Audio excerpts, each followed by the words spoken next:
Assalamualaikum warahmatullahi wabarakatuh. Perkenalkan, saya Iskandar Arifin, salah satu dosen dari Institut Teknologi dan Skala pada program studi Manajemen Digital. Pada kesempatan ini, perkenalkan saya menjelaskan mata kuliah yang saya ampu, yaitu mata kuliah perencanaan barang dagangan yang bisa dikenal merchandising, di mana cara pengajian saya dalam menggunakan metode DIA, delivery, interaction, dan assessment. Video ini saya buat dengan tujuan untuk memenuhi salah satu persyaratan sertifikasi dosen pada tahun 2026, di mana merupakan bagian daripada pernyataan diri dosen untuk unjuk kerja tridharma perguruan tinggi, khususnya pada aspek pengajaran. Saya akan memulai menjelaskan deskripsi dan informasi terkait dengan mata kuliah ini, yaitu mata kuliah yang wajib bagi mahasiswa semester 6 pada program studi Manajemen Digital.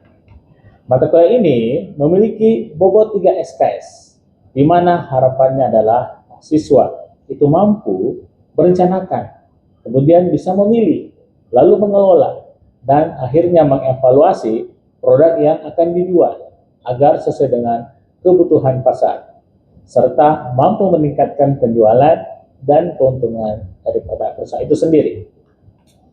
Adapun CMPMK dari mata kuliah ini adalah mahasiswa itu diharapkan mampu memahami dasar perencanaan barang dagangan. Yang kedua, mahasiswa itu diharapkan mampu menganalisis kebutuhan dan permintaan pasar. Serta yang terakhir adalah mahasiswa mampu merancang strategi barang dagangan yang efektif dan efisien.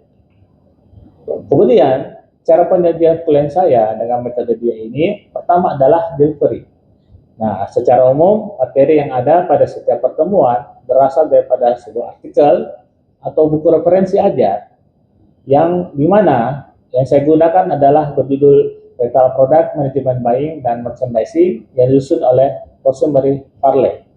Nah, sebagai bahan pendukung, itu saya memiliki bahan referensi, sumber bacaan, serta hal-hal yang terkait, yang lagi viral di dunia merchandising. Jadi, saling mendukung. Metode yang kedua yang saya lakukan adalah interaction atau interaksi, di mana setiap pembelajaran pada mata kuliah ini supaya aktif, itu mahasiswa itu diharapkan selalu bisa berkolaborasi. Kemudian kita lakukan diskusi kelompok, kemudian ada penugasan berupa studi kasus melalui Google Classroom. Dan kemudian metode ketiga adalah assessment, di mana setiap pertemuan mata kuliah saya itu saya akan menjelaskan sistem penilaian yang mereka akan dapatkan selama berkuliah. Pertama adalah tugas esai dan studi kasus.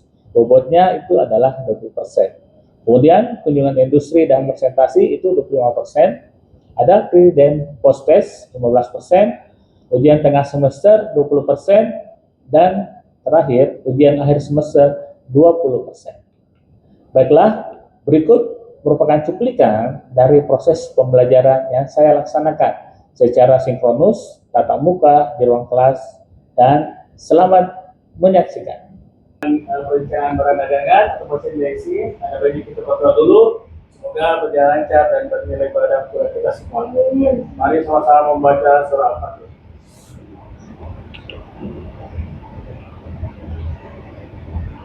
Sudah selesai? Assalamualaikum warahmatullahi wabarakatuh. Waalaikumsalam warahmatullahi wabarakatuh. Selamat pagi. Pagi.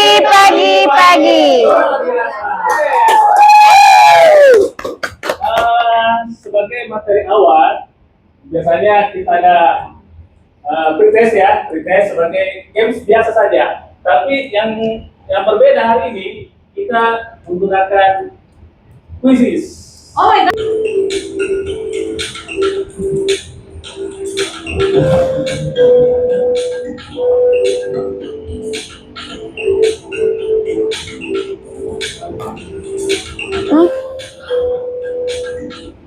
Tes itu gunanya untuk mengetahui pengetahuan awal kalian terkait materi yang akan kita bahas.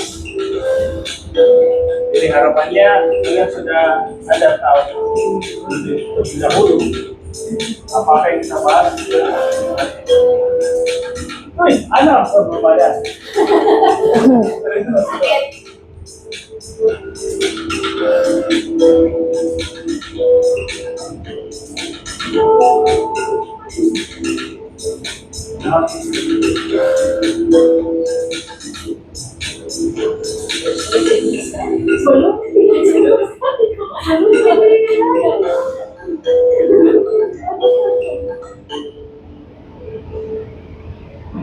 Tidak bisa terkirim.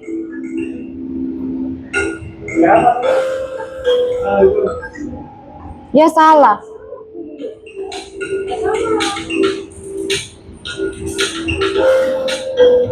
Hati-hati banyak pertanyaan jebakan ya. Semua jawab benar atau satu yang betul atau salah semua.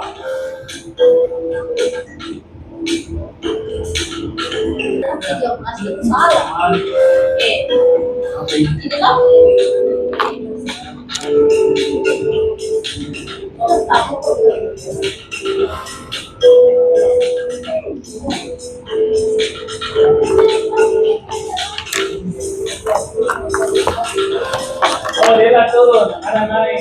Maka nomor 4 di Indonesia. Wah, anak ini membahayakan jiwa dan ragaku.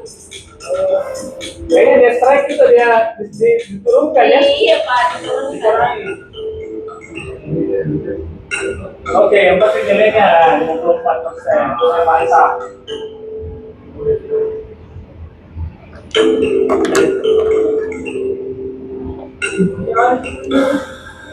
Selesai mau mana? Sekali. Kita sudah selesai nih.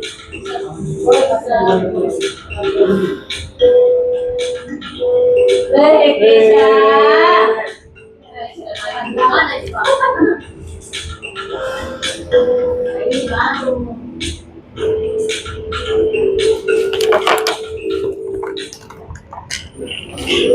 Nomor 1.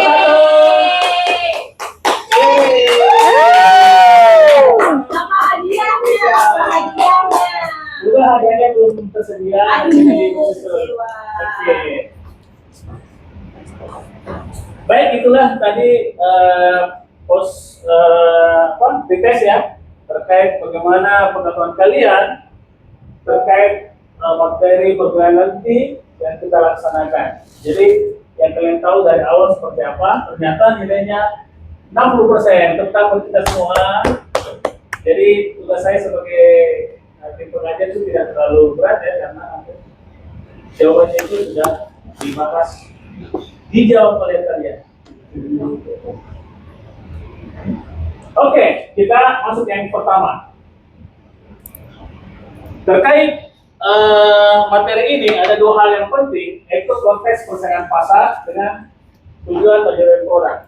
Pertama, sudah barang tentu kita masuk di pasar kompetitif ya. Hal yang harus kita lakukan bagaimana menselaraskan tujuan strategis perusahaan.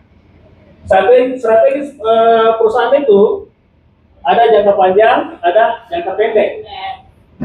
Nah, nanti kita bahas ya lebih lanjut. Terkait dengan tujuan penjualan produk, sudah barang tentu hasil akhirnya adalah keuntungan. Nah, fokus pada bab ini adalah bagaimana kita melihat atau menggali aspek-aspek yang terkait dengan evaluasi manajemen produk. Nah, aspek apa saja? Ya sudah barang tentu ya, seperti kayak penjualan, terus kemudian laba, profit dan sebagainya.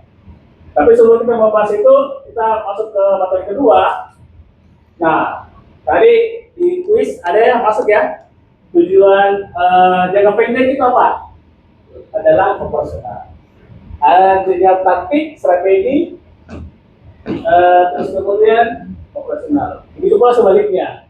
Nah, contoh daripada tujuan operasional jangka pendek yang berhubungan dengan kegiatan operasional sehari-hari terkait dengan ketersediaan produk yang tepat, waktu yang tepat, sehingga tidak ada overstock ataupun stock out. Saya tanya teman-teman semua, kira-kira yang mana lebih menguntungkan ruginya? Nah, antara stock out atau overstock, yang mana paling menguntungkan ruginya? Kan sama-sama rugi. Tapi kalau disuruh pilih, yang ruginya paling sedikit. Antara stop out atau overstop. Overstock. Keuntungannya, kira-kira apa? Alasannya aja. Itu produk yang kosong. Ya, stop itu kosong. Berarti overstock terlebih kosong stop out, karena menurutku ya Pak, kalau misalnya kosong itu berarti tidak ada permintaan sama sekali yang bisa kita layani. Jadi profitnya kurang. Nah, kalau berlebih itu tetap ada sih permintaan yang kita layani, walaupun maksudnya itu kan berlebih karena ada permintaan, jadi stoknya tinggal. Tapi kalau stock out itu nggak ada pemasukan karena memang nggak ada permintaan yang bisa kita layani. Oke, betul. Tapi efeknya yang paling parah adalah ketika konsumen atau pelanggan datang ke toko kita dan barang kita stok atau kosong, apa yang terjadi? Dia kecewa dan pada akhirnya dia berpikir toko kita adalah toko yang tidak menyediakan barang yang ready. Akhirnya apa? Datang kedua, ketiga kali bahkan tidak datang lagi. Nah, itu yang paling menakutkan. Membuat orang kecewa, akhirnya tidak akan datang lagi. Kalau umpamanya dia stok, yang minimal ada biaya tambahan. Karena apa? Karena biaya simpan, atau biaya kerusakan, atau biaya akhirnya tidak terjual. Nah, itu berbahaya. Nah, ini efisiensi biaya logistik dan persediaan. Kita sudah tahu. Kecepatan rotasi perputaran. Nah, kira-kira, Rangga, apa maksudnya kecepatan rotasi produk itu harus berputar? Baik, tidak perlu di Oke. Kalau istilah dalam manajemen logistik apa namanya? Ada namanya adalah sistem FIFO. FIFO. Oh, first in first out. Ya. Asik. Jadi barang yang sudah masuk ke toko, di toko ya, dia harus keluar. Itu yang berlaku di manajemen manufaktur. Barang yang telah diproduksi, barang itu yang harus keluar dijual. Oke, next kita masuk di aspek berikutnya terkait dengan review atau penilaian kinerja daripada manajemen produk. Keuntungan produk. Kita berbisnis, berusaha, pada dasarnya adalah menghasilkan keuntungan. Bahasa yang kita lihat adalah margin. Ada margin kotor atau margin up. Nah, ada hal yang menarik. Saya ingin mengetes pengetahuan kalian terkait keuangan. Ada istilah revenue, terus kemudian profit, terus kemudian ada margin.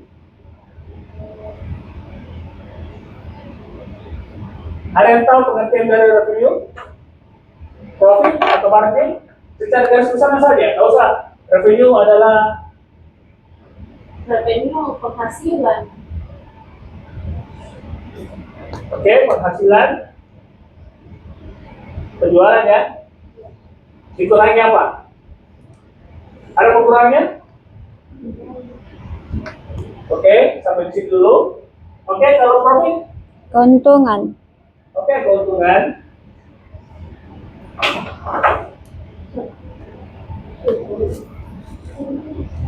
Dia dikatakan untung. Apa dasarnya? Saya jualan jilbab, saya jualan estek durian, untung tak? Kira-kira adalah apa? Apa maksudnya produk untung?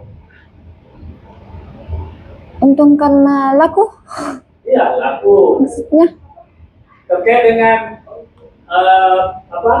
harga awalnya berapa, HPP-nya berapa, terus stok harganya berapa, terus keuntungannya berapa? Berapa penjualan itu SP durianmu? 15. 15. Bahan dasarnya itu jadi itu berapa? Dalam Modal satu dasarnya ya. Berapa? Dalam 1 cup Ya, satu cup. 7.000. Oke. Jadi profitmu berapa? 15 kurang 7. Berapa profitmu? 8. Hah? 8.000. Ini penjualanmu ya. Jadi profitnya 8.000. Ini company. Tidak yang bakal naik durian.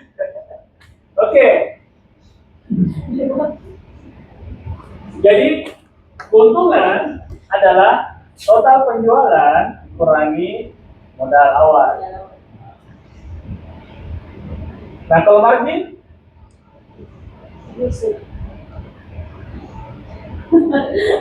Selisih beda panabin. selisih.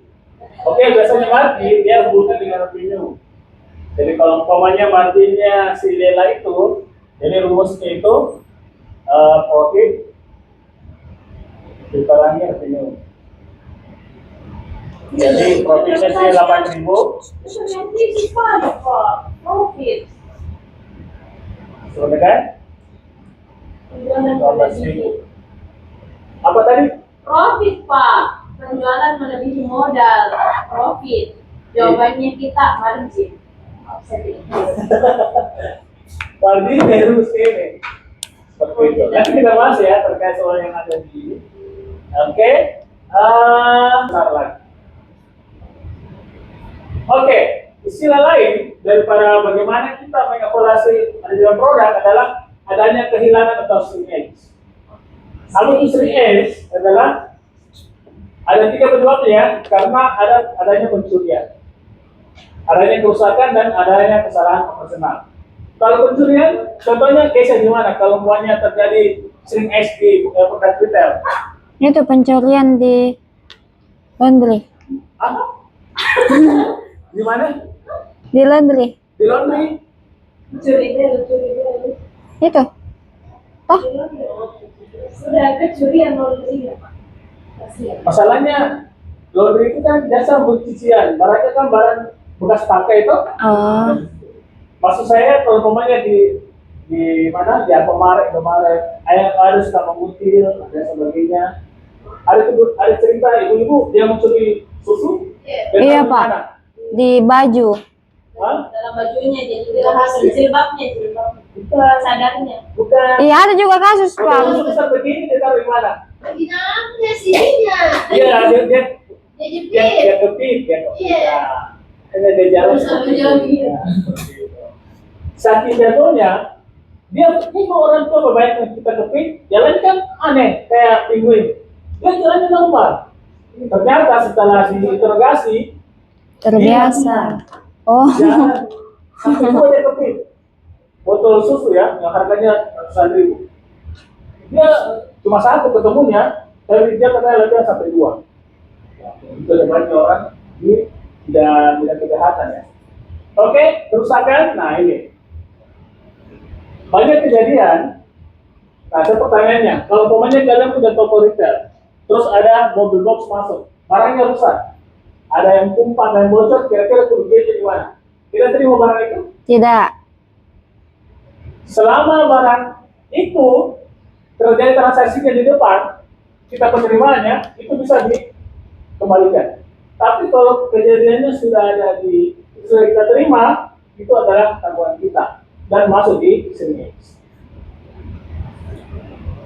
Jadi hati-hati yang menjadi staff karena dia yang hati-hati ya. Orang-orang yang menjadi staff di tempat Alfamart ada kehilangan, ada kerusakan, dia akan potong gaji. Seringkali ada di Tito itu belum kesah menjadi pegawai staf Alfamart karena banyak yang di sini. Belum lagi kalau di Begal, kan ada kejadian seperti itu. Nah kemudian ada juga kesalahan operasional. Kesalahan operasional itu seperti apa? Kesalahan administratif. Masuk 10, ternyata yang masuk cuma 8. Minus 2. Siapa yang tanggung? Stafnya lagi. Jadi hati-hati terkait kondisi shrinkage yang kita dapatkan. Oke? Terkait dampak keuntungan, wah, besar sekali. Kita tidak perlu bahas lagi terkait shrinkage tersebut. Nah, ini contohnya. Nah, di sini ada yang ditanyakan sebelum kita lanjut?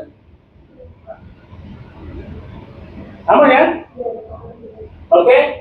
Nah, pertanyaan berikutnya terkait kinerja manajemen produk adalah negosiasi dalam kita. Kalau pengertian di sini, negosiasi adalah pertukaran yang bertujuan memenuhi kebutuhan bersama. Kalau dari pengertiannya, negosiasi, keduanya memiliki posisi yang sama. Tapi kapan terjadi negosiasi itu ada yang lebih tinggi, ada yang lebih rendah. Contohnya pada saat negosiasi ada penculikan. Kita terjadi negosiasi nih antara penculik sama polisi. Kira-kira yang mana lebih menguntungkan, penculik atau polisi? Polisi. Yang mana menguntungkan? Pihak polisi atau penculik? Polisi. Pihak penculik. Karena dia pengen kekuatan. Contohnya saya culik pacar modela. Saya mau pacar ini kalau tidak bayar enggak 500 juta. Nah, si polisinya si Anam. Saya bilang, Anam, saya bunuh percaya dia kalau Anam bicara sama dia lagi lah, percaya mau dibunuh kalau itu tidak bayar 500 juta. Saya bilang dia lah, saya tidak lain. Contohnya seperti itu kan, ini dia lagi jalan, saya bayar. Di posisi pencuri itu yang tinggi. Nah, begitu pula juga di posisi di retail. Nah, kalau di retail, antara kita sudah belajar ya terkait pemasok dengan retail. Yang mana lebih tinggi posisinya? Retail atau pemasok? Berita. Oke, si Bella mengatakan retail. Ada yang jawab pemasok? Yang mana lebih memiliki kekuatan? Retail atau pemasok? Retail. Tapi kalau kondisinya sebuah produk yang cuma satu dan dibutuhkan oleh masyarakat, pemasoklah yang memiliki kekuatan yang lebih besar. Oke, negosiasi diatur oleh 2 orang dan ya bukan cuma terjadi proses jual beli ya, tapi banyak hal. Nah, sebelum kita masuk terkait dengan ada sisa video, 3 tahap negosiasi dalam retail. Ini ada masuk ya di mana? Di quiz. Ada persiapan, ada pertemuan, dan ada implementasi. Jadi persiapan itu sebelum negosiasi, kita harus siapkan dulu data-data yang akan kita lakukan nego. Kemudian setelah ada, kita lakukan pertemuan. Kemudian yang ketiga, di pertemuan itu terjadi tawar-menawar ya, proses saling berdebat dan sebagainya. Akhirnya terjadi kesepakatan, kemudian dilakukan tanda tangan dan namanya adalah implementasi. Nah, supaya jelas dan lebih lengkap terkait dengan negosiasi, kita lihat sebuah video terkait dengan negosiasi. Masih ada hubungannya dengan penculik tadi ya. Chris Voss adalah seorang ahli FBI yang biasa menghadapi negosiasi tingkat tinggi seperti kendaraan oleh teroris. Setelah bertahun-tahun dalam profesinya, dia menjadi sangat jago dalam bidang. Tapi apakah teknik negosiasi FBI bisa dipakai untuk bisnis atau kehidupan sehari-hari? Untuk kali ini dia diundang ke Universitas Harvard, salah satu universitas terbaik di dunia, untuk melawan mahasiswa bisnis terpilih universitas tersebut. Hasilnya sangat mencengangkan, karena dia bisa melibas habis dalam mahasiswa tersebut. Ini bukan mahasiswa ecek-ecek ya, dia adalah mahasiswa terbaik di bidang bisnis di universitas terbaik di dunia. Mungkin cuma beruntung. Lalu dicoba lagi dengan mahasiswa yang berbeda, dan hasilnya tetap sama. Chris Voss mengambil semua foto meja di posisi bisnis dengan mahasiswa tersebut. Bagaimana caranya? Strateginya dia namakan sebagai strategi angsa hitam. Ada beberapa teknik dan pemahaman yang harus mengerti untuk memakai jurus ini. Sebelumnya kita harus tahu strategi lama yang umum dipakai orang sekarang. Strategi lama negosiasi bisnis yang umum dipakai adalah untuk membuat pihak lawan mengatakan ya. Mungkin Anda pernah mengalami berhadapan dengan marketing dari perusahaan dan kebanyakan mereka membuat Anda mengatakan ya. Saya pun mengalami hal tersebut baik di marketing gym, telepon marketing, atau di marketing asuransi. Contohnya, apakah Anda mau hidup sehat? Tentu saja Anda pasti menjawab ya. Mau nggak tidak membebani orang tua lagi-lagi Anda pasti menjawab ya. Sampai di akhir lalu ditawarkan produk yang mereka tawarkan yang bisa melakukan semua yang Anda bilang ya. Strategi ini punya banyak kelemahan dan seringnya tidak berhasil. Kelemahan pertama adalah strategi ini dikonsepsikan pada tahun 1979 oleh dua orang anak universitas bisnis. Mereka memikirkan manusia adalah makhluk yang rasional, di mana beri penjelasan rasional, maka manusia membuat keputusan berdasarkan hal itu. Ternyata setelah penelitian terbaru, ternyata manusia adalah makhluk yang membuat keputusan berdasarkan emosi. Jadi keputusan emosional mengalahkan keputusan logika. Bahkan Chris Voss mengatakan kalau orang yang IQ-nya tinggi biasanya buruk dalam negosiasi. Kelemahan kedua adalah ilusi kontrol. Negosiasi yang baik adalah ketika lawan Anda berpikir dia yang punya kontrol. Kalau Anda mengiring lawan Anda untuk mengatakan dia, berarti Anda yang punya kuasa dan pihak lawan akan merasa tidak kontrol. Orang tidak suka seperti digiring untuk menjawab ya. Mereka akan curiga, ada apa ini? Kenapa saya harus menjawab ya? Ingat, manusia adalah makhluk emosi, bukan logika. Kelemahan ketiga adalah karena menurut Chris Voss, kata tidak adalah awal dari negosiasi, bukan kata ya. Anda mau lawan bicara Anda bisa nyaman untuk mengatakan tidak, karena dalam situasi di mana lawan Anda mempunyai otonomi untuk mengatakan tidak.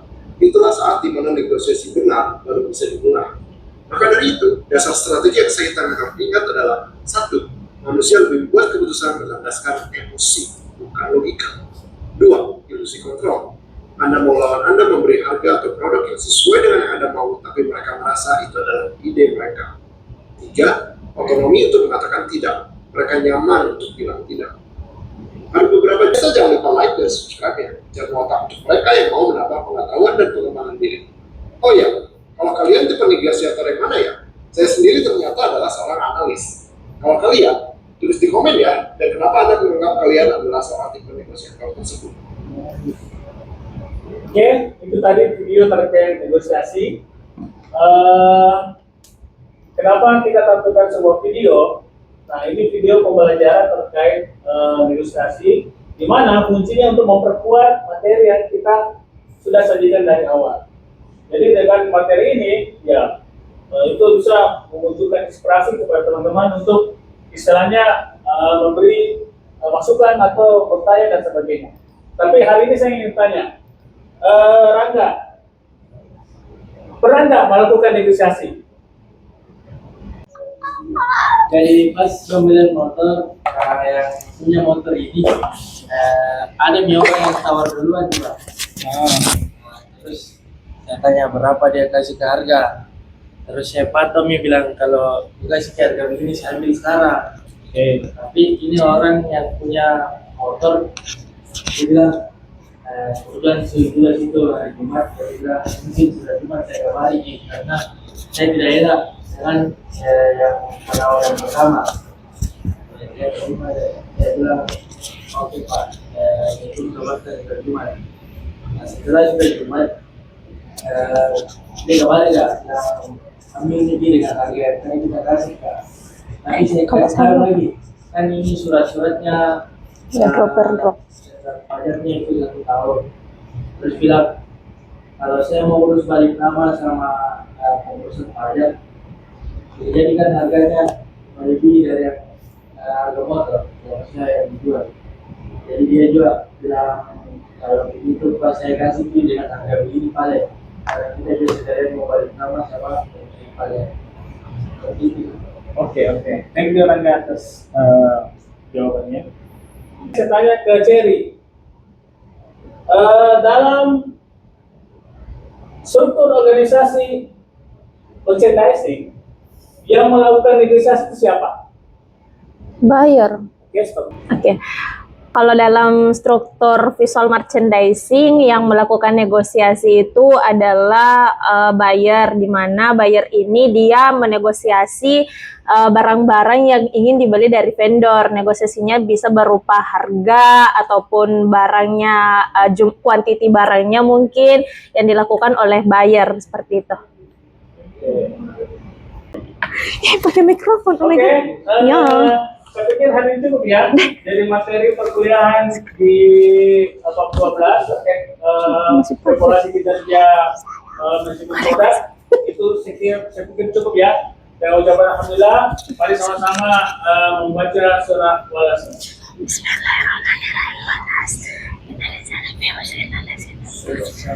Sudah selesai. Assalamualaikum warahmatullahi wabarakatuh. Waalaikumsalam warahmatullahi wabarakatuh. Selamat pagi. Pagi, luar biasa. Wuh. Terima kasih Pak. Nah, demikianlah tadi proses pembelajaran yang saya lakukan, di mana Subkan tadi memperlihatkan cara saya mendeliver materi, cara saya membangun interaksi dengan mahasiswa dengan model asesmen untuk menilai ketersampaian materi pada pertemuan setiap minggunya. Semoga hal ini dapat memberikan gambaran mengenai kinerja pengajaran yang saya lakukan. Saya mengucapkan terima kasih kepada seluruh tim penilai sertifikasi TOEFL pada tahun 2026. Atas semua kekurangan mohon dimaafkan. Demikian yang saya bisa sampaikan. Assalamualaikum warahmatullahi wabarakatuh.